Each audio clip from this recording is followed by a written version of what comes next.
Le sommet du G7 s'est achevé il y a une dizaine de jours. La vidéo de dimanche passé devrait normalement aborder cette thématique, mais vu les questions sur le grillage et la bâche dans la ferme, j'ai dû changer de thème. Aujourd'hui, je me rattrape. Pendant le G7, beaucoup de choses se sont dites.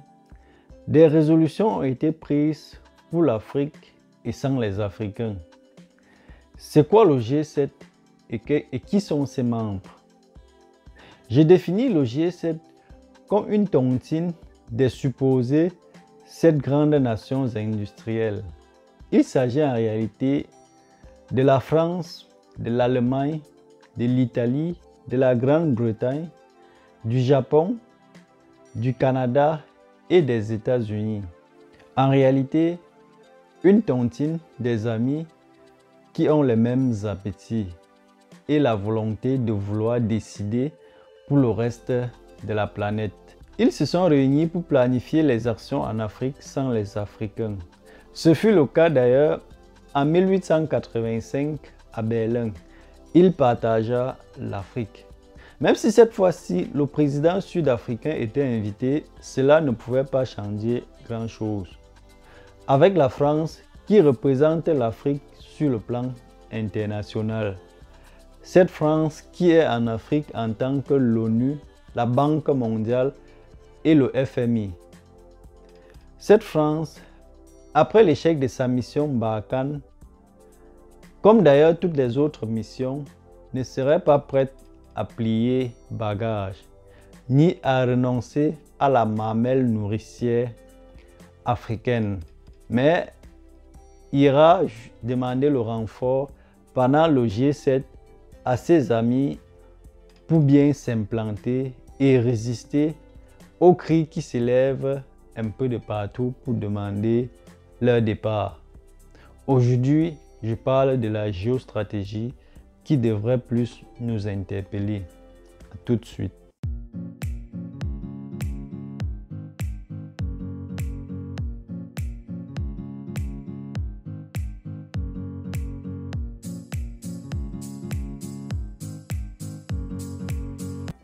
Salut, j'espère que tu vas bien. Moi, c'est Vitris Tafokam. Ici, on parle de ton développement et celui de ton peuple.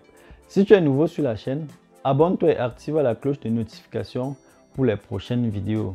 Comme je disais à l'introduction, les chefs d'État du G7 se sont réunis la semaine surpassée et c'était beaucoup plus stratégique. D'abord, la France qui est sur l'échec de sa mission Barkhane dans le Sahel. Cette grande zone de plus de 3 millions de kilomètres carrés, dont la maîtrise de cette zone pourrait mettre à mal plus de la moitié des pays africains. Le chef d'État français dissout la mission Barkhane sans faire le bilan en ces termes. Il disait « Nous ne pouvons pas sécuriser les zones qui retombent dans l'anomie parce que les États refusent de prendre leurs responsabilités. C'est impossible ou alors c'est un travail sans fin. » Il accuse en effet les États africains. Il ne voit pas l'échec de la mission et n'y pense même pas plier bagage. Une partie de ces soldats seront redéployés dans les missions de l'ONU. Encore un mot vide. Les membres du G7 veulent créer un bloc contre la Chine pour son projet de la route de la soie et contre la Russie qui bouscule la France en République centrafricaine.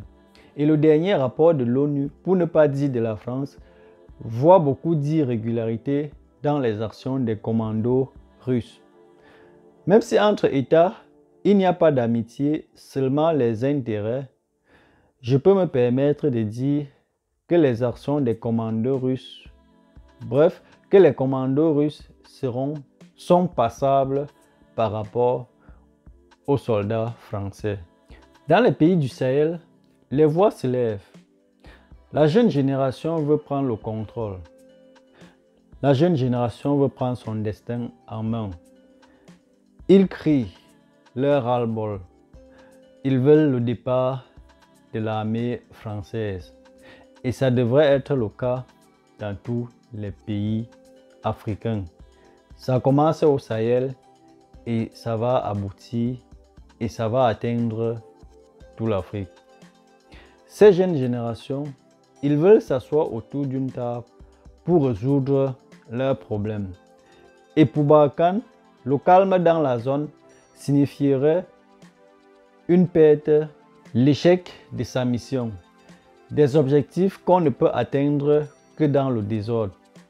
Tu sais, dans le chaos, on ne contrôle rien. On n'identifie pas les personnes. On ne sait pas qui fait quoi, qui va où, qui était où. Voilà comment ils font pour sécuriser les convois d'or dans des zones en conflit. Et comme par hasard, on a toujours les conflits dans les zones dont le sous-sol est riche.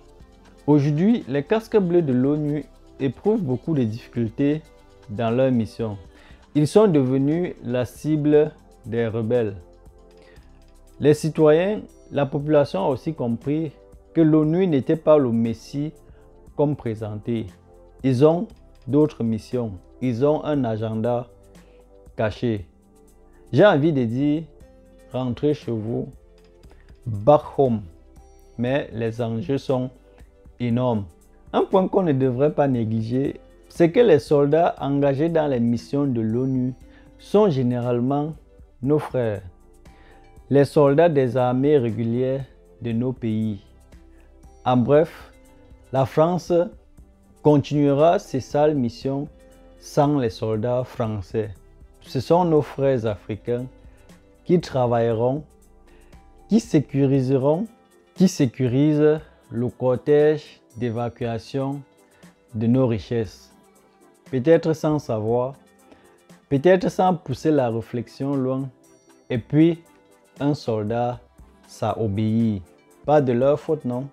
On peut bien rêver, l'armée française ne quittera jamais le continent d'elle-même. On peut mettre fin à la mission Barkhane. Avant Barkhane, on avait Sangaré, je crois bien. La France continuera ses business, ses sales missions derrière, aux côtés de l'ONU. D'ailleurs, il n'y a aucune différence entre l'ONU et la France. Ce sont les mêmes gens. En conclusion, l'Afrique reste le centre du monde. Même s'ils ne veulent pas reconnaître, aujourd'hui, on compte autant de sommets. États-Unis, Afrique, Chine, Afrique, Japon, Afrique, Corée, Afrique, Europe, Afrique, Brésil, Afrique, France, Afrique, pour ne pas dire Afrique, France, blanc, bonnet, bonnet, blanc. Et le tout dernier, il y a de cela une semaine, c'est Antalya, Afrique, pour ne pas dire Turquie, Afrique. Toutes ces alliances pour que l'Afrique donne, comme par le passé, sans prendre un centime. Ils veulent tous demander l'Afrique en mariage sans payer la dot. Ils vont continuer comme par le passé, créer le désordre.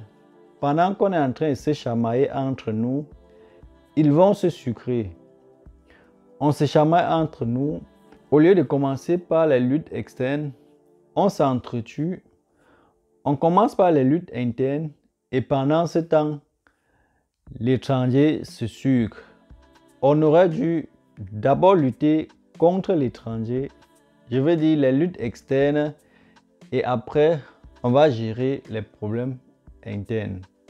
D'ailleurs, un adage dit « le linge sale se lave en famille ». Aujourd'hui, l'Afrique est le nouveau champ de conflit.